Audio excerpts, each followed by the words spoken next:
La la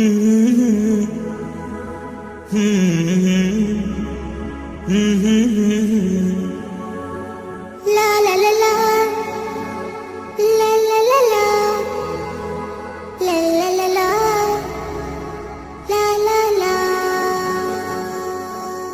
طعم الدنيا اتغير، فرحة قلبي بتكبر، وبطلتك بتغير، ما أحلك يا رمضان. Mulane kula dadi wong pinter tapi sering istighfar. Tenan to, Gen. Aku wae alim lah aku sering istighfar. Mergo kadang-kadang iku mulane kula nu termasuk wong alim sing jarang terima fasilitas. Mergo aku izin ketemu pangeran. Ya jale misale Rugen mondok. Misale kan mondok, meskipun ora terjadi. Rugen mondok 16 tahun hafal Quran luanya. Terus juara nasional. Juara tahfidz nasional Rugen. Keriting gendut umur umur 16 cek imut-imut cek. Engko ujung-ujungnya apa? Rungokno. Untuk hadiah umroh, terus uang 50 juta. Oke itu baik ya, dari segi syiar itu baik. Tapi tetap statusnya mendapat. Ya statusnya, sehingga bisa saja kita dimintai tanggung jawab Allah. Hafal Quran tak paringi gampang kok. Untuk umroh, untuk duit. Apa yang kamu lakukan untuk Quran? Ternyata dia ngapalkan untuk lomba. Semuanya untuk lomba dan untuk mendapat. Ketika kancamu sing goblok, Quran rapal, kitab ora alim, terus urip ning Gunung Kidul, mung berhubung melarat kan urip ning Gunung Kidul. Berhubung ora juara nasional yo ning Langgar Penceng. Tapi akhirnya mulang Quran cah cilik-cilik. Sono bocah iso maca Quran ya sebab ndekne, ada pengajian Quran sebab ndekne karena dia ada juara nasional. Sing iki goblok memberi. Napa? Sing iki pinter mendapat atau menerima. Sing paling tak wedeni dadi wong alim iki. Banyak teman kita yang ndak alim urip ning pedalaman, akhirnya gawe masjid, gawe madrasah. Kita sing kecelok alim pinter pidato diundang untuk sangu dhuwit kas masjid. Lho kowe ora usah guyu, kowe ora usah melok ngenyek dosa kowe malah ngenyek. Artinya aku malah jangan-jangan goblok kamu jarak ngono. Karena ingin memberi, tidak ingin menerima. Mulane aku tetap hormat. Hormat banget, nanti hormat banget. Maka hidup ini, makanya kula suwun, siapapun yang alim itu menjaga diri dari mendapat. Tapi Joko terus gedeng pengajian ya keliru. Uripe masjid itu nak ana pengajian. Tapi kiai ini kudu iki. Taruh saja misalnya dia harus tahu kalau misalnya dapat sangu 2 juta.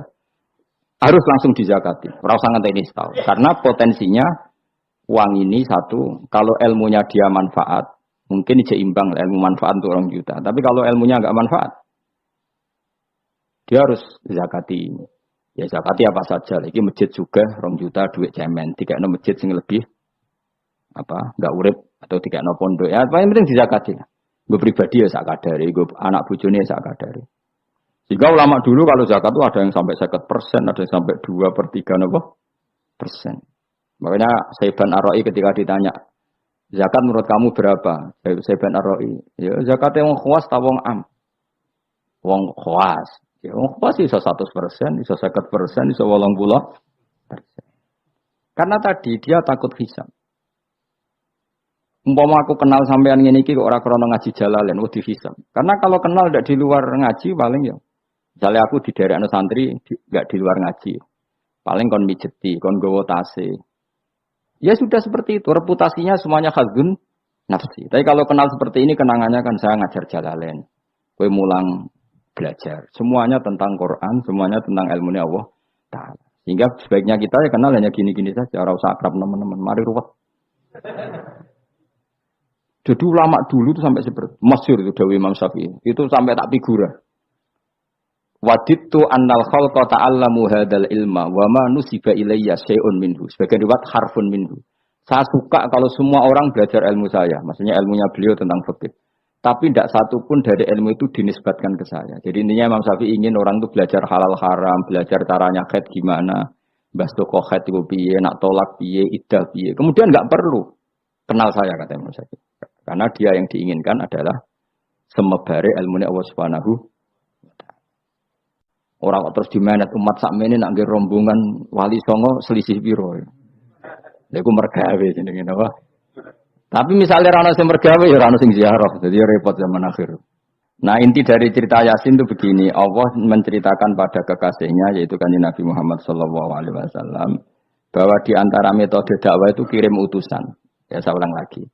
Dulu Rasul itu di ibu kota kan ya. Rasul semua itu yang Rasul betul. Rasul itu ada dua, ada Rasul yang diutus Allah langsung yang jenenge Rasulullah, napa?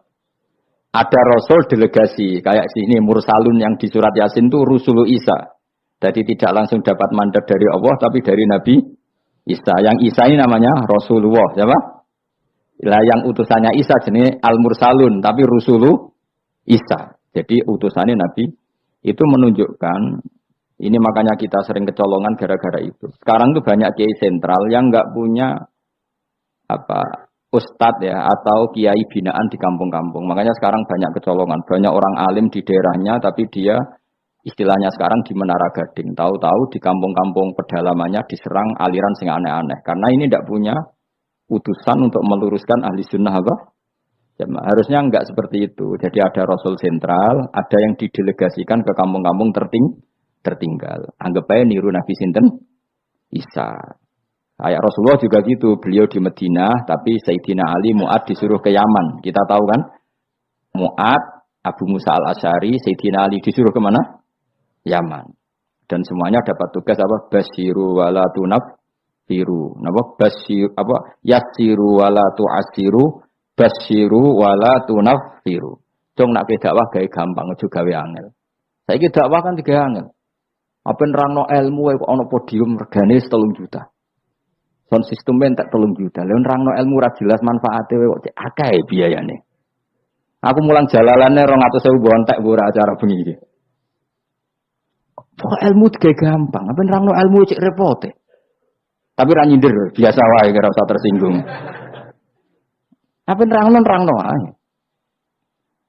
Lho tapi nak niati siar ki monggo, tapi aja niati ngaji ora kasil. Niati ngaji wis ngene iki, betul ngaji wis. Saya berkali-kali ngaji ya seperti ini. Karena ajarannya apa? Yasiru wala tu'asiru. Gawe gampang. Gawe gampang nerangnone ya gampang, hitope ya gampang, masyarakate digawe gampang, sing penting ora dosa. Sing penting mboten apa? Riyen Kanjeng Nabi pengaji kadang sahabat iki do turu nang masjid. Kadang Nabi nak kesuwen mbek ngenteni ya turu. Aku penyonton Nabi selawatan kok dinyak kubu sebelah. Mana ada dalilnya kalau sebelum sholat pujian. Kok ditakoki hadisnya malah repot kabeh. Tapi nak ana wong muni Nabi kok ora dinteni sahabat ning masjid itu keliru. Dhisik sahabat do ngenteni Nabi. Tapi aku ora roh, iku pujian ta ora ya ora roh. Aku ora direkamane. Lah iki senane takok ada hadisnya enggak? Padahal nak ana hadisnya ya ora iso maca. Iku tuwenang yang pede ta kok subhanallah zaman akhir dapan. Yang jelas sahabat itu ngenteni. Nah gara-gara ngenteni itu keturun. Rai-rai ngene iki nak ngenteni kan keturun. Mulane nak cetakok, dongane iku ngaji apa? Dongane ngaji bismika Allahumma ahya bismika wa amut. Iku dongane ngaji. Ana sing protes, "Iki kok dongane tiyang turu, Pak." Ya lha ya nak ngaji iku turu. Mulane takoki dongane ngaji apa? Bismika Allahumma ahya wa bismika wa amut. Mergo agar ngaji turu. Tapi ini kisah nyata, ono wong alim mubalek ngomong ngono protes. Pak Yai, saya ini orang alim, banyak apal hadis. Gimana? Tidur pengajian itu sunat. Wah, kaget gini, wah, wong alim tenan. Wong alim tenan, wong kanca kula, sing protes iki kanca kula alim. Ya tak warai dhisik, saya iki pinter wis. Protes. Kenapa kok sunat? Kata Pak Kiai pengajian itu pertamanan surga. Di mana-mana pertamanan bikin orang ngantuk. Wah, Kiai nak merapat pengajian, datanglah ke pertamanan surga. Di mana-mana orang di pertamanan itu ngantuk, ngantuk. Makanya anggap saja yang tidur itu, ya di pertamanan surga. Tapi orang untuk ilmu jenenge turu. Jadi mulane kula nu dadi kiai wis lega atine. Sing ngrungokno ya monggo, sing turu ya monggo santai mawon. Ilmuku cukup untuk menganalisis itu. Jadi ilmu saya cukup untuk menganalisis itu. Kalau terang normal ya. Jadi Rasul itu semuanya di pusat kota. Makanya ada litung diro ummal kuro. Ya, semua Rasul itu di pusat kota. Ora oleh Nabi kok wong desa. Tapi desa-desa ini dikirimkan santri-santrinya. Sehingga kita kenal misalnya Sunan Bonang punya utusan Sunan Wijogo. Kali Joko dakwah daerah Seragen, Boyolali sampai Jogja menawa. Tapi aku ora rotok Jogja tenan pura, tapi Ndarwan tok Solo 3, Boyolali, Seragen. Tapi menawa tok Jogja barang. Terus Mbah Sunan Bonang punya murid Mbah Soleh yang sampai sarang misalnya. Itu mulai dulu gitu. Sehingga saya termasuk orang yang bapak saya kandung itu hidupnya itu paling 2 kilo dari makomnya banyak Sunan Ampel, Mbak Ibrahim napa? Asmara Konti. Ya Sunan Ampel itu tuh ketua Wali Songo, itu punya bapak itu di daerahnya bapak saya. Namanya Ibrahim napa? Asmara Konti. Nah, bahasa Arabnya Asmar Konti. Terus ini punya bapak namanya Jumadil Kubro, itu di Mojokerto. Karena logikanya tadi, ketika dari mana itu Thailand atau Cempo itu ke Thailand apa Myanmar? Apa Kamboja? Kamboja. Ya? Tapi sakjane rapati Kamboja, kowe kok roh ana iku Kamboja, ora roh. Moe Cempo lah. Ya kalau enggak Kamboja ya Thailand. Atau kubu sebelah ngono iki kok angel temen redaksi ini. Daerah sebelah maksudnya daerah sebelah. Angel nerangno wong sufi angel. Mergo kowe wis terjustifikasi penting ku nak ra paham muni wallahu alam. Kacau. Gayanya sopan tapi itu pelemparan tanggung jawab. Nah, dugaannya para sejarawan, saya termasuk yakin yang versi ini kan beberapa sejarawan itu kan macam-macam. Ono sing nulis buku profesi, biasanya rapati paham. Umpamanya nulis itu profesi bentuk royalti. Ono sing kiai alim paham sejarah tapi mau nulis wedi ra ikhlas. Biasanya nulis itu rada golek duit. Ono sing ora nulis ya ora paham koyo kowe, penting seneng kiai. Iku makame ya dhuwur. Ora penting seneng kiai. Nah keyakinannya banyak kiai itu Sunan Ampel itu lahirnya di Cempa. Jadi dibawa ke Tuban itu sudah ada. Sama beberapa ibu putri Cempa. Karena Tuban itu pelabuhan, kan dulu kan nggak ada akses kecuali apa? Pelabuhan. Maka turun di Tuban, ya di desanya bapak saya. Makanya keluarga besar saya itu dulu ya masih keren lah secara silsilah. Nah, maksudnya intisab ya, entah intisab gen maupun intisab nopo belajar. Intisab ada dua, ada gen, ada apa? Belajar. Nah, sama intisab nasab maupun intisab sabab. Ini penting saya utarakan. Hingga orang yang tidak nasab pun untuk barokah kanjeng Nabi Muhammad sallallahu alaihi wasallam, yaitu tadi karena kullu nasabin wasababin mungqatiun yaumal qiyamah illa nasabi wasababi. Jadi wong sing wis gagal nasab meniki iku iso intisab Nabi lewat nasab sebab, yaitu napa warasatul ilm apa? Warasatul ilm. Jadi kowe sekali ra alim istaqbala wa minamikum taqabbal ya karim. Habib ora, ye ora, Gus ora, alim ora, sapa? Muhibbin, pecinta, penggemar. Kayak slangnya itu kayak ana penggemar itu. Nah karena bapaknya Ibrahim Asmara Konti itu wali itu kan ya orang alim. Makanya dia ke Mojokerto. Karena tradisinya wali itu ngikuti Nabi, syaratnya Nabi dakwah itu di pusat kota. Zaman itu pusat kota Nusantara kan Mojokerto, karena di situ ada apa? Majapahit. Jadi secara logika masuk akal kalau Mbah Jumadil Kubro itu makomnya di Mojokerto karena untuk mencari pusat kota. Paham ya? Jadi ini saya setuju dengan versi itu karena coro hitungan-hitungan alim itu masuk akal. Paham apa? Singgah di Tuban karena pelabuhan, milih Mojokerto karena pusat kota. Karena semua nabi itu litung ziro, ummal qura, wa man haula. Nah kemudian para nabi ini karena sentral di daerahnya, beliau untuk ke pelosok-pelosok kirim utusan. Itu disebut arsalna ilaihimus. Nah utusan minimal 2 karena biar ada temannya. Ono konco ngrumpi, konco rembukan. Nah dhewean kan repot. Nah 2 ini kemudian ditambahkan 1. Fa'azzazna bisalih. Terus sunnah keempat, biasanya dalam proses dakwah itu dibenci banyak masyarakat. Kemudian Allah selalu bikin 1-2 orang yang mau iman dari kampung situ. Ya, dalam konteks ini Habib An-Nat disebut wajah min aqsal madinati rajulu yas'a. Jadi polanya Allah ini akan terulang terus. Kalau kamu di dakwah di desa binaan maka yang nolak banyak, tapi selalu ada 1-2 yang menerima kamu. Nah ini yang awal 1-2 menerima kamu, insya Allah awal dari kebaikan segalanya. Asal kamu sabar.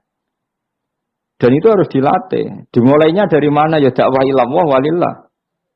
Tapi kalau motifnya sudah uang, akhirnya kita repot. Daerah ini prospek karena ngerti HE kiai. Daerah ini ra prospek ora roh HE Akhirnya sing ora prospek udah mek sugihan di ritual sing kejawen sing cara zahir sirik dijauhi para kiai. Bareng diserang kubu sebelah kene bengok. Nah kelakuan kok ngono iku apa-apaan, paham ya? Jadi kita ini sudah salah kaprah. Jadi dakwah ning daerah prospek ekonomi maksudnya. Tapi ora gelem dakwah ning daerah bina. Lho kula gak ada cerita niki demi napa? Demi kebenaran kula ungkapno. Di Pasuruan itu ada desa namanya Cowek. Itu dulu bapak ke sana itu pakai truk power. Truk power. Itu kampung situ riyen abangan. Saat ini termasuk menjadi kampung terbanyak hafidnya.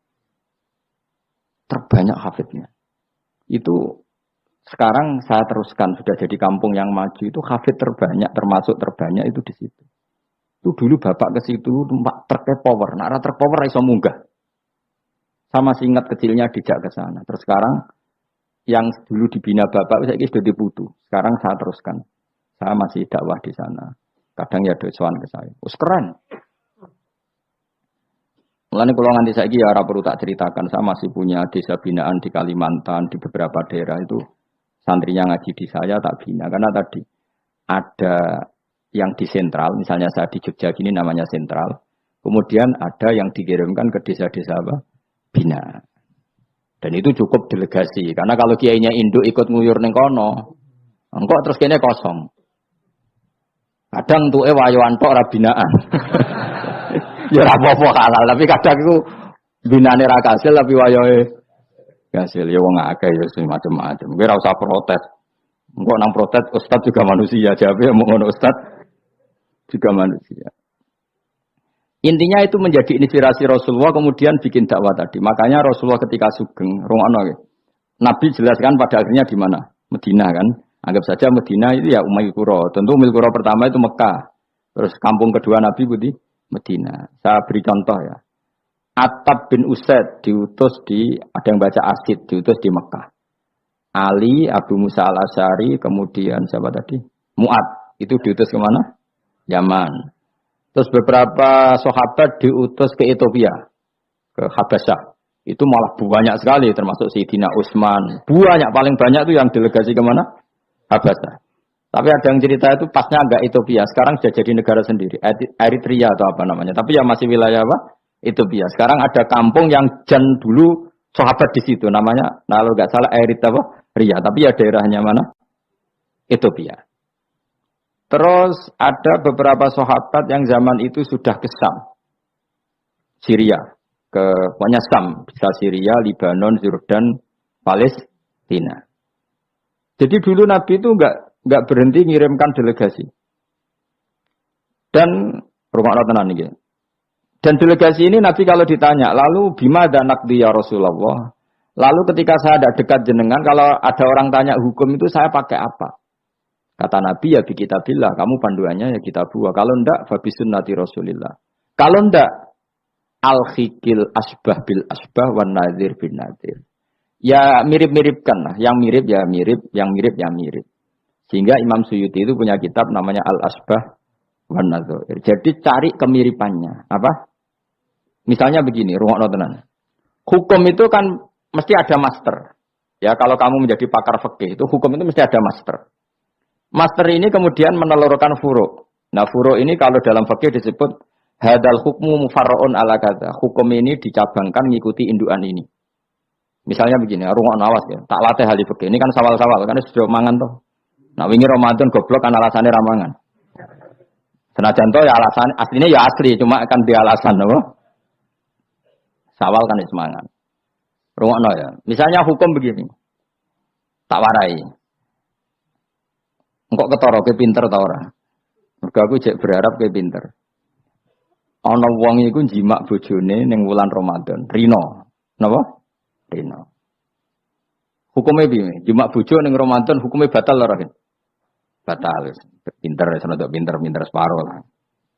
Kemudian njimak bojo ning wulan Ramadan itu hukumannya berat. Yaitu kafaronya selain kodok harus merdekakan budak atau puasa 2 bulan berturut-turut. Kalau ndak memberi makan orang 60 orang miskin, satu miskin untuk orang satu mud. Pokoknya berat hukumannya. Disebut tidak kubro. Rungokno. Lalu menurut Imam Syafi'i, pelanggaran dengan sanksi seberat itu adalah hanya untuk jima. Sehingga kalau kamu batal lewat makan, ya tidak kena hukuman seberat itu. Karena makan tidak jima, jima ya tidak makan. Cara cangkem elek wis suwe bah nanti jima ra makan, makan ra jima. Cara cangkem elek. Mergo jima dianggap terlalu seru, meskipun halal dianggap seru. Cek kurang ajar ya poso-poso batal demi jima bojone. Ya tentu ini contoh bojo ayu, bojo elek ora kepikiran. Ya coba bayangno mosok lho Gus, ngempet sedina ra kowe bojomu elek dadi ra bayangno. Kowe kok coba bayangno ambek awakmu to. Iki bayangno iku wong Arab mangane daging, ke mangane mendoan. Mendoan tempe kamane. Apa sing tahu apa bacem yo? Tahu susur terus apa? Jadah terong yo mesti subhanallah. Ora iso dikiyasno. Wis mangane menduan bojone elek ora ngarah kecelakaan ngono. Iku bayangno wong Arab mangane daging bojone. Ayo. Wis tak Mustofa khusuk lah cara wong Arab sing ayu bangir ngono. Wis ora ngarah iso ngempet tak jamin. Posisi gelem halal. Jadi kok coba yang awakmu dhewe sing mangane napa? Mendoan tahu susur kan. Jadah. Iku ora seretan nek sak apik. Kula pertama mangan jadah iku kaget. Kula niku kan rada kiai lho. Rada kiai iku nak mangan niku golek sing gampang. Bar jadah tak pangan kelet kabeh bingung. Suwe-suwe ning Jogja kulino kan. Aku dhisik ora kulino mangan yang seperti itu. Suwe-suwe saiki kulino. Alhamdulillah ora tau keleleden. Pertama keleleden. Aneh cara daerah kula kan apa? Aneh. Pemene jenenge jadah kok elek temen. Kira apa maknane jadah? Jenenge tok sing elek, rasane enak. Maksudnya jadah ketan sing enak ora mbok terusno. Urus musa zaman hoax kan bahaya nek gak diterangno detail. Rungokno tenan iki tak latih alim ya, mergo ilmu barokah. Kula nu untuk barokah ulama-ulama sing mun kabundut maupun sing ijek sugeng. Kemana? Sehingga cara Imam Syafi'i ya jima itu tidak makan itu tidak jima. Oke, kita setuju. Karena jima itu dianggap terlalu serem. Napa? Ya serem tuh misalnya begini, gue bertamu gue neruhin, terus mangan segone kan normal, terus pamit. Kan nyelek kamar aku berjima bojoku. Kurang ajar tuh, tamu gue kurang ajar tuh. Ya kurang ajar. Tapi cara pikiran Imam Malik, ini mazhab Maliki. Kenapa hukumannya seberat itu? Kenapa hukumannya seberat itu? Karena hadku hormati Ramadan min ghairi udhrin syar'iyyin. Melecehkan Ramadan, tidak menghormati harkat Ramadan dengan tanpa udzur yang syar'i. Sehingga kalau kamu makan mie atau makan sate atau makan jadah tanpa udzur syar'i, tanpa sakit, maka hukumannya sama. Karena dianggap melecehkan Ramadan tanpa udzur syar'i. Imam Malik cara berpikir, memangnya jima bojo statusnya haram kan tidak zina. Jima bojo status halal apa haram? Halal, bedanya apa dengan makan? Kejima lebih mangan bedanya apa dalam hukum halalnya? Sama kan? Kenapa hukumannya berat padahal jima itu halal? Karena hadku hormati Ramadan min ghairi udhrin syar'iyyin, merusak kehormatan Ramadan tanpa udzur syara' sehingga dihukum seberat itu. Kalau gitu tidak harus jima, makan ya sama, rokokan ya sama, apa saja sama. Paham ya? Ya sudah seperti itu, namanya al-hikin nazir bin nazir wal asbah bil asbah. Maka menjadi lazim dalam hukum fikih ketika sesuatu disebut itu mewakili yang lain. Yang semakna, disebut kias. Saiki wong malah gergakno sunah Nabi keliru. Sunahnya mana? Sunah mbahmu. Zaman Nabi Sugeng wis ana kias. Justru Nabi menyuruh kita pakai kias karena sunnah itu tidak cukup. Kenapa tidak cukup? Karena Nabi yang pernah dilakukan Nabi tentu jumlahnya terbatas. Mau tidak mau dalam hukum terkini kita pakai kias. Nah, saya ini orang oleh kias kudu sunnah. Maka untuk melawan seperti itu saya kudu cangkem elek gerem. Tapi cangkem elek kerape ulama kok cangkem elek. Malah tak wakil lo kuwe sing wis pantes cangkem elek. Kalau di murid cangkem elek kan, ya kok kowe ngono maksudnya ditakoki. Gimana hukumnya salaman setelah sholat? Oh, enggak ada tuntunannya. Bid'ah. Dari sing sitok, kubu sebelah mau corone. Dari sing santriku ya rada kurang ajar kok kowe ini. Jari santuiku, ya ndak usah dihukumi bid'ah, biasa saja. Mana ada di fikih hukum biasa saja? Ya pokoknya biasa saja. Alasannya apa? Kamu setelah sholat ke kamar mandi boleh enggak? Boleh. Kamu setelah sholat kencing boleh enggak? Boleh. Ke kamar mandi kencing boleh. Lalu nyalakan HP boleh. Nah kenapa kalau salaman enggak boleh? Bedanya apa dengan nyalakan HP? Waduh cangkem elek. cerita cangkem elek. Maksudnya itu akhirnya satu-satu yo satu-satu. Lah kula sebagai kecelok wong alim do takok aku, dua-duanya takok. Cara jenengan sepundi? Padha nganggure ya mrene ngono. Lah kok saged Gus ning dinggon argumentasi hukum kok ketemu pangeran debat ben pangeran sing mutusno. Karena niku sepadha lucune. Padha lucune lha wong padha nganggure debat ngono lha apa? Nek kowe wong parek pangeran, bar salat ben nguyu ya nguyu, timbang nguyu ning masjid. Sing kepengin salaman nggih monggo salaman. Ora mbek wong ayu mbek Rugen Mustofa ndak ape sahabat nang padha. Ya monggo. Sing ape jagongan nggih monggo, wis biasa wae. Sementing nak bersolat bersalam wis aja salat meneh, engko salat bak dia. Jadi dulu Nabi malah nak bersolat mesti omong-omongan. Mergo kesunatane memisah salat fardu dan salat sunat. Maka lakukan sesuatu, di antaranya merubah tempat duduk atau ngendikan. Jadi dulu itu enggak terikat. Ayo, ngono iku jenenge kias. Kalau kamu bersolat, boleh enggak kamu setelah sholat nyalakan HP? Ya boleh. Boleh enggak setelah sholat nge-SMS orang? Ya boleh. Kok enggak dihukumi bid'ah? Kenapa salaman tok yang tersangka? Nah itu kias. Tapi kalau terus mendingin berhubung sama-sama enggak ada dalilnya, milih yang enggak salaman. Tepaan pinggirnya kira cocok.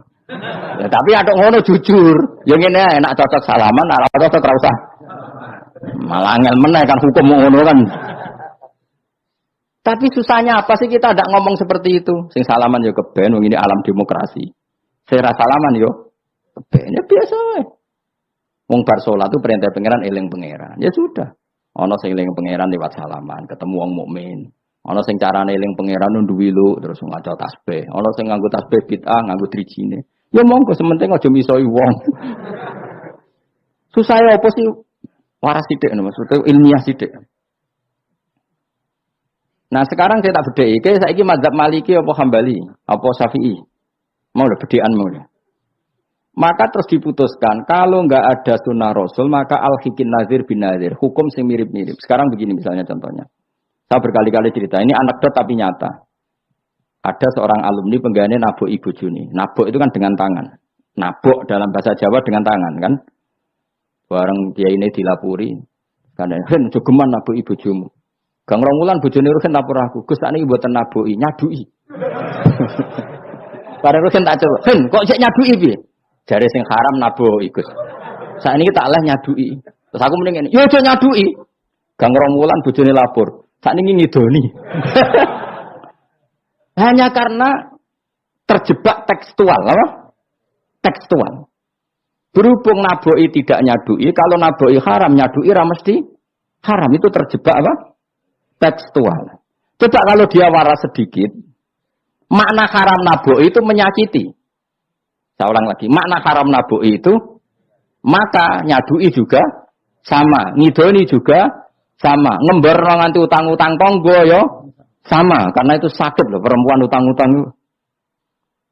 Pemilihan di cerdas ngono. Terus kita koi, sunnah rasulnya mana? Bar saya. Ya malah nak pangeran ngendikan dengan orang tua mau fala taqul lahuma uffin. Jangan katakan hus. Terus dia mendingin, jancuk bapak. Loh kok muni jancuk? Kan tidak uffin. Waras orang ngomong semuni ngono. Gue semuni ora lah. Maka sebetulnya zaman Nabi itu sudah ngendikan al-hikin nazir benar. Sehingga kalau orang tua haram dikatakan hus, maknanya haram bisa gitu. Yang maknanya sejenis maka sama. Jadi mulai dulu kias itu ada. Meskipun ya tentu jangan kebablasan. Meskipun yang tanpa ilmu itu kias yang kebablasan. Maka ini penting sekali ngaji. Nah, para delegasinya Rasulullah dulu dibekali gitu. Sayyidina Ali ditanya. Terus kaidahnya yasiru walatu asiru basiru walatu nafiru. Bikin mudah, bikin ceria, jangan bikin susah. Bikin gembira, jangan bikin susah. Mulane kalau ngaji seneng guyon. Perkara ini kowe wis sumpek ning omah, rai-raimu wis rai sumpek. Lah wis sumpek ning nggon ngaji, Disumpekno pisan. Kan sumpek double. Stres malah ngel-ngel wong. Jadi tidak guyon naik ben rileks, lali utang sejenak, no? Mereka nak dawe Nabi jelas basiru beri berita gembira. Ya, soalnya toko ngaji rafamlah swarga, soalnya kayak berita gembira. Buat tenan ora sok mben kok. Cocokane sok mben. Ya agak-agak tenan, aku ikhlas ya tenan. Mulane cara kiai kuno nak ngakali. Yo kowe ngaji be aku mesti swarga, asal ikhlas. Ana tambahane ana asal ikhlas wae. Jadi saya ulang lagi ya, kias itu nggak bisa dihindari karena yang dialami Nabi itu hanya jumlahnya terbatas. Lalu sahabat tahu ini hukum ini ikut partai ini partai ini. Tahu karena al-hikin nazir bin nazir wa al-bah bil asbah. Ini Imam Suyuti ngarang kitab al-asbah wan nazair. Jadi cari mirip-miripnya. Misalnya gini, tak beri contoh. Aku sholat kan ya, Allahu Akbar. Kemudian ada setengah upo. Bukan sampai satu. Titik. Cilik terus kelek. Itu kecelok makan apa kecelok keuntal? Loh, cilik kelek. Kecelok makan apa kecelok keuntal? Keuntal. Maka potensi tidak batal itu tinggi. Tapi nak upo sitok ning tangan mbok jupo. Wis sholat maksudnya. Terus mbok lebokno. Iku keuntal apa mangan? Mangan. Jadi akhirnya kita bedakan mana yang amdan, mana yang sahwan. Sehingga yang amdan meskipun kecil, hukumnya makan. Kalau makan berarti membatalkan sholat. Tapi ning bab tamu, sholat itu batal dengan makan. Tapi ning bab tamu, jong tamune kayak no mangan. Tamune kasih makan. Terus bukai uposito. Ini di bab sholat sudah makan namanya.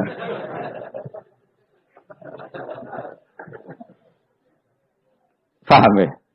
Neng bab sholat, neng darani mangan batal lu saupo apa kudu sak piring? Saupo. Nah neng bab nyugoi tamu, sak piring apa saupo? Sak piring. Sama-sama istilahnya makan, tapi orang akan tahu konteksnya. Makanya dibutuhkan kontekstualis muktadul hal, bukan sekedar tekstual. Nah sekarang orang malah mau didorong supaya terlalu tekstual, ya tidak bisa. Apa ngajak goblok bareng apa? Lah nak nuruti bid'ah kowe ngaji bid'ah mana ada Nabi wa tafsir Jalalain. Wong Jalalain ora ngono. HP Nabi ora tau nganggo HP. Pemene WA nang tambah ora tau. Partai, zaman Nabi apa ono partai ngene. Sesuai tak takoki. Lha kowe salat kok ning Indonesia, Nabi ora tau salat ning Indonesia.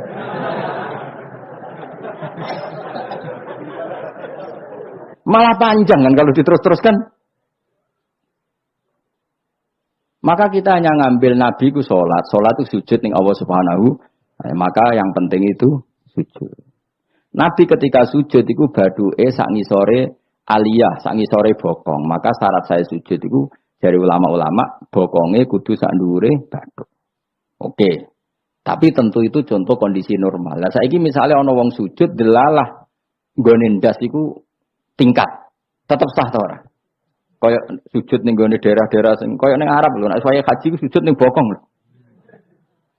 Ya sudah, jenenge darurat itu tidak kondisi normal, selalu istisna dalam keadaan darurat. Makanya ketika Imam Ghazali sama masih ingat betul. Umumatus syar'i makhsusatun bima naqalahu ulama uddin. Wapalo. Nak ben darani wong alim, utawa ya alim tenan, utawa ibu-ibu pokoke penting hafal. Ya umumatus syar'i makhsusatun bima naqalahu ulama uddin. Atau bimana kolaha ulama din samin. Sesuatu yang umum dalam redaksi syariat pasti ada istisna. Yang ulama itu tahu, istisna itu pengecualian. Misalnya begini, saya ngomong gini, nyekel bojone wong haram ta ora? Jawab ya. Jawab kan, nyekel bojone wong haram ta ora? Haram mutlak apa ana pengecualian? Haram mutlak. Pemenang ayo kan tambah haram. Elek haram. Tapi tetap meskipun itu tidak diungkapkan ulama, semua ulama ngendikan nyekel bojone wong haram, haram besar. Ya selain haram rawan dibaca, nak bojone Madura. Ya haram plus rawan dibaca. Tapi misalnya terus berdasar pegangan itu, sono bocah ayu kelintir ning selokan. Terus mbok baro. Kok mbok baro kan haram Gus. Ya mati lah dul. Meskipun tanpa istisna orang tahu dalam konteks seperti itu pasti istisna. Paham ya? Ad-darurat tubihul, maka harus kamu selamatkan. Lah anak wis selamat kok ijek mbok cekel iki. Iku ngeluai batas gitu. Meskipun takbirnya tadi haram memegang perempuan, haram melihat perempuan. Ada aturannya. Maka ulama kemudian membuat beberapa pengecualian. Haram melihat perempuan kecuali untuk kesaksian, untuk mulang, untuk mergawe. Untuk mergawe kayak wong soleh lah, nak apil haji, gelem ra gelem ndelok pramugari. Kan ana pramugari kok Mustafa jenggoten-jenggoten. Kepengen wong Melayu tapi. Gelem ra gelem kan ke delok pramugari, tapi ya sekadar muamalah. Nah, saya gitu ana cah nom-nom nakal. Gus kula ndelok cah wedok, tapi muamalah ngopi. Waduh iku perkara. Sing muamalah ngopi ngene lho, ana kiai saleh lunga maro Jakarta, kepengin ngopi terus mandek, kebetulan bakule ayu, lha iku halal. Mergo niate ngopi kebetulan bakule ayu. Nak kowe kan mbok bidhe, mana bakul sing ayu? Terus mbok parani, lha iku beda. Yo, dadi beda wae. Nak kepen halal yo. Kowe iku maro Jakarta, yo. Gak pilih-pilih terus ngantuk ngopi, kebetulan bakule ayu. Terus ngopi mu sak kadare, umume wong ngopi 10 menit ya tetep 10. Lha iku insyaallah halal. Tapi nak kowe bidik sekian titik. Terus kamu menentukan arah ngopi di mana. Iku masuk muamalah ya tetep ya terus nodi. Jelas iku beda. Karena tadi umumatus syar'i iku maksusatun bimana qalahu ulama uddin. Jadi meskipun takbir itu umum, misalnya gini. Misalnya ini contoh gampang. Siapa saja yang membunuh orang mukmin, maka dia masuk neraka selama-lama. Bunuh orang mukmin. Redaksinya wa may yaqtul mu'mina muta'ammidan fajazahu jahannamu khalidan fiha. Lalu ada eksekutor kisos. Saya ulang lagi, eksekutor kisos. Misalnya Ruhin bunuh Mustafa yang amdan. Kan kena hukum kisos. Kemudian eksekutor ini bunuh Ruhin. Ini masuk ayat itu enggak? Enggak kan, karena dia bunuhnya karena tugas. Padahal ayatnya tadi siapa aja yang membunuh orang mukmin, padahal eksekutor juga bunuh orang. Tapi kan nggak bisa masuk itu, paham ya? Terus ada lagi contohnya, kita alat efek ya, ben pinter, ya ben pinter, atau ibu pinter, gak apa-apa mantas sababi komen bahwa minggu, ibu pinter, insya Allah ditulis pangeran, ya pinter, pangeran itu gampangan, pangeran itu partai politik, husnudonan gampang pangeran. Jadi orang wong ibu soleh ya ditulis. Bukan karena Allah nggak tahu, piro-piro sing diebo-ebo wong soleh. Nah si ibu katokan cekak nih rong barat malah repot menurut paham ya. Misalnya ono wong ralim kok serbanan kayak protes, apa-apa. Nah ngibu wong barat katokan tok malah repot. Terus ngono ae makome cek ngono mau. Contohnya jutuk barangnya wong tanpa pamit haram tau ora? Haram. Wes yakin? Saiki ono buajar gede, terus sing iso nyelametno iku debok pohon pisang tanggamu. Terus kowe haram nek gak pamit. Mbok golek wonge ora ono banjir-banjir. Ki sedeng mati. Iku wajib ngetok tanpa pamit. Sing duwe wajib ngekeki izin. Suatu saat konangan iku. Nah nek nuruti fikih ya kudu izin. Nah tapi hukum ini iki maksusah ditertentukan dalam kondisi normal. Nak kondisi ra normal langsung kowe ngetok. Wet mau terus mbok go ngelangi. Iku halal tanpa izin. Nah kecuali ngene butuh sitok mumpung untuk izin ngetok 5. Sing 5 ben sing duwe kuwapok. Ya kurang ajar le dol selujun. Maka kemudian ulama menyusulkan kaidah ad-darurat tubihul mahdzur. Dalam keadaan tertentu ini boleh. Nah, artinya gini, enggak bisa. Sidik-sidik sunnah Rasul ora bisa karena yang pernah dilakukan Nabi jumlahnya terbatas. Maka al-hikin nazir bin nazir. Yang mirip-mirip ini disamakan mirip-mirip ini. Yang mirip-mirip ini disamakan mirip. Makanya, nah kemudian ada hal-hal yang kita tidak pernah tahu persisnya. Kayak kasus tadi, orang jima istrinya di Ramadan. Cara pikiran Imam Malik, illatul hukmi adalah hadku hurmati Ramadan biwiri uzrin syar'iyyin. Maka makan sama minum. Cara pikiran Syafi'i ya ndak, kalau jima ya jima saja, jangan yang lain. Kesetuju ndi? Ono pikiran rodok beling, pikirannya wong Hanafi. Khilah ya, khilah itu rodok beling. Rodok beling ini, misalnya ke poso-poso kok luwes banget. Mokak wedi kena hukuman niku. Tapi kowe Hanafi ta Syafi'i ya ngaco. Apa ya ora Syafi'i ra Hanafi, padha ora paham ya kok. Hanafi apa Syafi'i? Syafi'i apa Hanafi? Kan biasanya anak cilik milih sing guri. Ayo Syafi'i atau Hanafi? Hanafi atau Syafi'i? Bulan Bali ini cek Syafi'i. Nah cara orang Hanafi ngene, kowe nek lesu banget kan. Kowe mokak langsung wedi apa? Kena sanksi berat. Cara Imam Hanafi, khilae ke lunga. Jadi lesu tak iki awas kena beling. Langsung dia paham berarti beling kabeh sing ajar. Allah masuk, seling, wah tuan Gus Bahan. Kan aduh, nak delok penyanyi dangdut kan gak untuk rukhsah. Karena rukhsahnya syarak hanya untuk taat. Jadi nak niatem delok dangdutan kan gak untuk rukhsah. Wah, Allah masuk banget. Cara ngene kan, wah tuan Gus Bahan. Karena tuan kiai kan ibadah. Nah, ketika kowe niat sowan iku wis musafir. Musafir wis ning giwangan ngopi. Ya wis. Iku khilayo. Tapi kok ya pangeran tetep perso. Iku kabare ngene Mas, kabare. Sampai nang bun rokok dilebokno tong. Sampai malaikat ditendang. Protes. Lah kula mboten ate dosa kon bun rokok, gak nglebokno tong.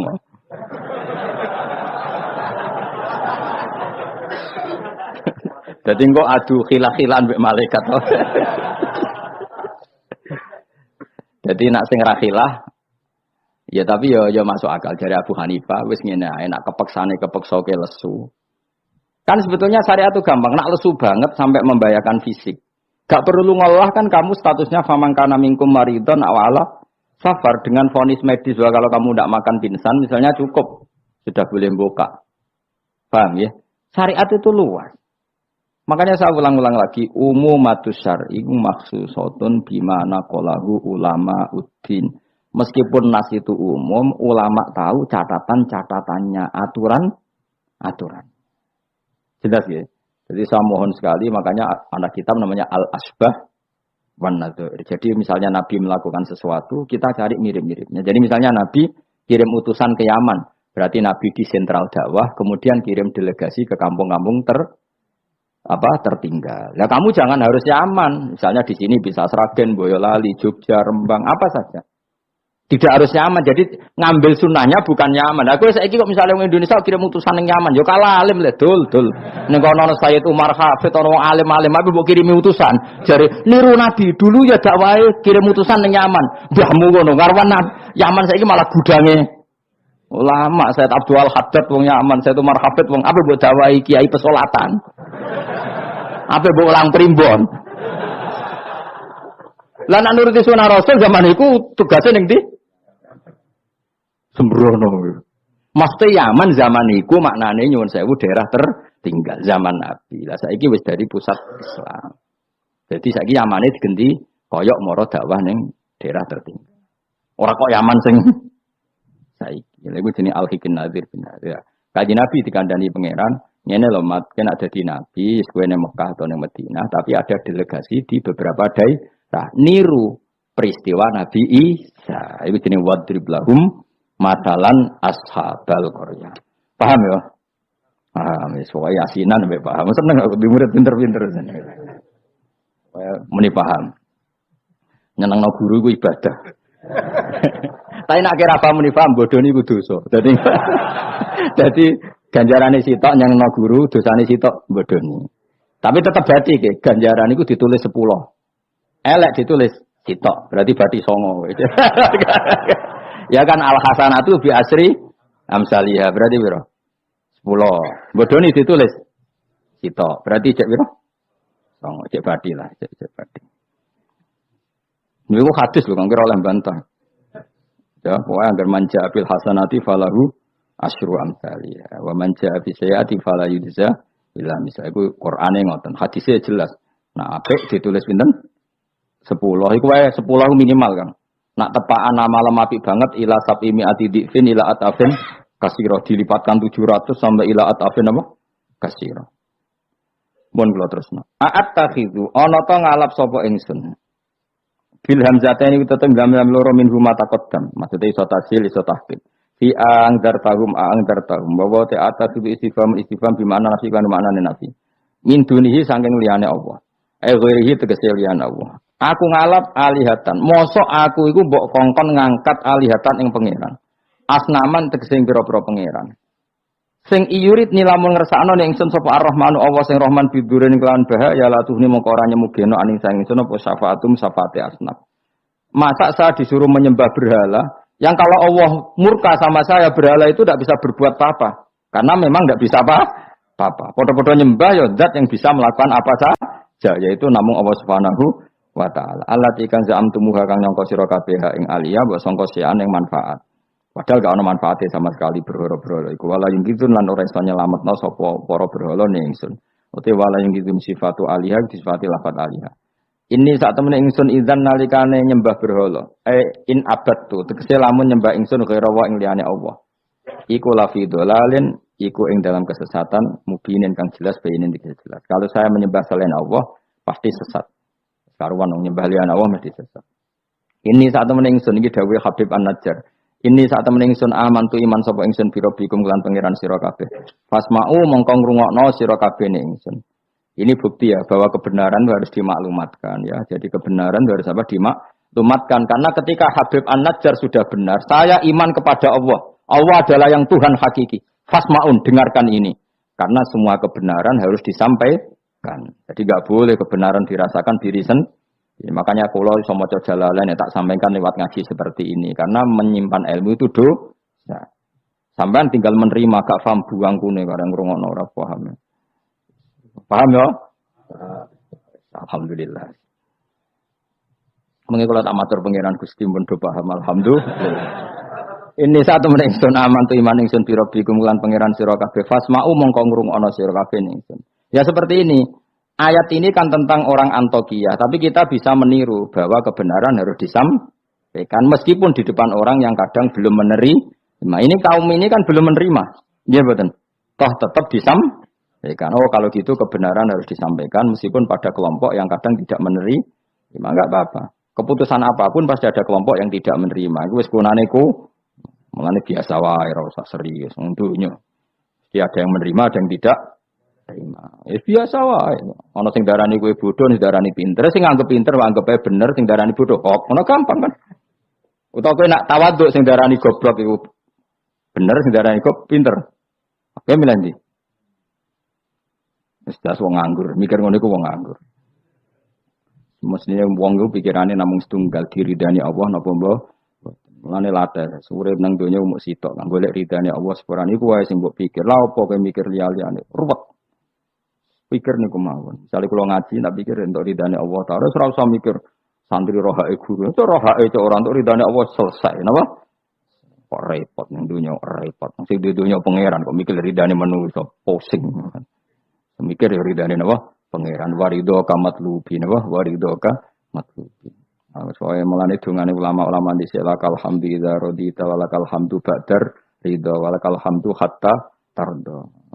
Ini diwolak-walik ki sami mawon manane ya Allah kula suwun jenengan ridho teng kula segala puji bagi engkau hatta tardo sampai jenengan ridho teng kula walakal hamdu ba'dar ridho walakal hamdu hatta tardo semoga iki ngoten orientasine ulama riyen makanya dawuh Sidina Umar dawuh ulama-ulama wong sing kepen ora mati sul khotimah kon maca napa tiap pagi napa raditu billahi robba wa bil islami dina wa bi Muhammadin nabiyyu wa rasulah. Jadi setiap hari kita memperbarui perjanjian ya Allah saya sudah puas engkau sebagai Tuhan. Saya puas sepuas-puasnya bahwa engkau yang sebagai Tuhan. Kalau yang jadi Tuhan tidak selain engkau wah kacau dunia. Sehingga orang itu terbiasa ridho be Allah. Untuk rezeki ngene ya seneng ditakdir sujud ya seneng sehingga kita ketika sujud itu luar biasa karena itu kenangan terbaik kita di akhirat. Rumangsamu kenangan terbaik di akhirat kowe dadi pengamat. Sampeyan disoting ning akhirat kowe omong terus. Kowe takoki pangeran, "Kenapa kene dunya omong terus padahal dunya sing ngatur aku?" Gak iso jawab. Tapi nek kowe disoting pangeran zaman ning dunya sujud. Wah, keren, apa? Keren. Kenapa kowe sujud ra ngarep pangeran takok ngono? Mergo wis adune manusa ini napa? Sujud. Maka kenangan terbaik kita di dunia adalah apa? Sujud. Makanya Rasulullah kalau muji sujud sampai ngendikan hatta taku nasajdatu khairan minad dunya wa ma fiha. Pada akhirnya nanti kamu ngakui bahwa satu sujud lebih baik ketimbang dunia dan karena itu identitas kita, status kita. Sujud adalah identitas kita, status kita. Makanya kenangan terbaik kita di dunia adalah pernah apa? Sujud. Ya sudah itu saja. Yang lain-lain itu variasi. Bahkan kita cari makan supaya kuat sujud.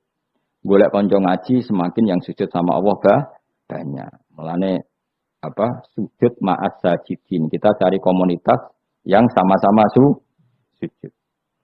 Ini saat temen ingsun aman tu iman ingsun bi rabbikum lan pangeran sira kabeh fasma'u mongko ngrungokno sira kabeh ingsun isma'u. Tegese ngrungokno sira kabeh kauli ing ngucap ingsun. Zaman iku faro jamuhu.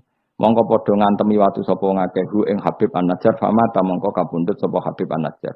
Ila tin dawono lagu maring Habib An-Najjar inda mauti nalikane kapundhute Habib pas kapundhut malah sama Allah didhawuhi udkhulil jannah. Udkhul mlebu sira al jannata ing swarga. Nak tengene yasinan langsung qila udkhulil jannah. Wakila lan didawono pengene dakhala manjing sapa Habib An-Najjar ing jannah hayan ing zaman urip. Jadi zaman sugeng wis langsung dilebokno swarga. Ini keistimewaan. Jadi tidak ada proses mati langsung dimasukkan swarga. Tapi kila ya. Kila itu tidak valid. Yang valid ya kila lahu inda mauti. Tentu umumnya yang mati dulu baru masuk surga. Kala dawuh sapa Habib An-Najjar ya harfu tambihin te huruf tambah laita qaumi menawa kaum ingsun ya alamuna ngerti sapa kaum. Ketika sudah meninggal dan beliau masuk swarga, iku aja berharap mestine kaum saya tahu bahwa kebaikan seperti ini ganjarannya swarga dan mereka tidak lagi kafir. Intinya apa? Orang soleh itu tidak boleh berhenti berharap kaumnya akan jauh lebih baik. Habib An-Najjar wis kabundut masih berharap kaumnya baik, mengakui kebenaran sampai ijek ngendikan ya laita qaumi ya alam. Itu kayak apa? Sekarang enggak banyak dai ijek urip padha uripe putus asa. Gak kena dikandani. Piye ora ono niku zaman wong soleh-soleh dhisik ora ono. Dakwah itu tanpa akhir, tanpa putus asa. Habib An-Najjar wis kabundut wae ijek berharap ya laita qaumi ya'lamun bima ghafara li rabbi wa ja'alani minal mukramin. Maksudnya ngene iki kaumku kudu roh bahwa balasan kebaikan adalah masuk surga, kemudian mereka menjadi iman. Intinya berharap itu tidak ada selesainya. Lah iki yo ditiru Kanjeng Nabi ketika Abu Jahal kafir berharap kalaupun Abu Jahal kafir ya Allah saya berharap anak putune. Abu Lahab kalaupun kafir kula berharap anak putune. Akhirnya Allah nyembadani Abu Jahal punya anak Ikrimah akhirnya Islam, ya. Abu Lahab dan anak Darrah akhirnya Islam. Banyak tokoh-tokoh kafir yang akhirnya masuk Islam anak-anaknya. Mereka enggak berhenti berharap. Orang Jawa ora kena bapaknya kena napa? Anaknya, ora kena anaknya kena putune. Karena kebaikan enggak boleh berhenti. Misalnya Indonesia ini kurang baik era sekarang, mungkin era anak kita lebih baik, era cucu kita lebih baik. Orang malah Indonesia bukan bubar piye. Malah bingung kabeh. Kayak santri ini aku aja berharap nak sampean ra alim mungkin anaknya tambah alim, puture aja kok bapake ra alim pomene anake. Ya iso wae. Anake sampean ra alim, lu kathah jane. Ayo sing mondok-mondok ning ngapal Al-Qur'an bapake aja samae rapal. Kuwi ku anake udah hafal Qur'an, bapake teko kok ngarep padahal aja samae rapal. Anake diwisuda hafid ayo. Yang sekarang udah jadi dosen di UGM, di UI banyak bapake ra sekolah SD. Anake udah jadi dosen, lebih baik apa enggak? Yang sekarang numpak Alphard, bapaknya dhisik numpak apa saja? Bisa. Tapi nak ngalim jadi rada angel, tapi kan bisa. Bisa itu mungkin. Mungkin itu bisa, paham ya? Pokoknya jangan berhenti berharap. Keren tak agama. Habib An-Najjar itu wis mati, wis kapundhut. Mlebu swarga iku dhek berharap ya laita qaumi ya alam. Nah, ini jenis al-hikin nadir bin nadir. Kita ngambil pelajaran ini bahwa orang soleh itu tidak berhenti harap akan kebaikan umatnya, kebaikan kaum. Paham?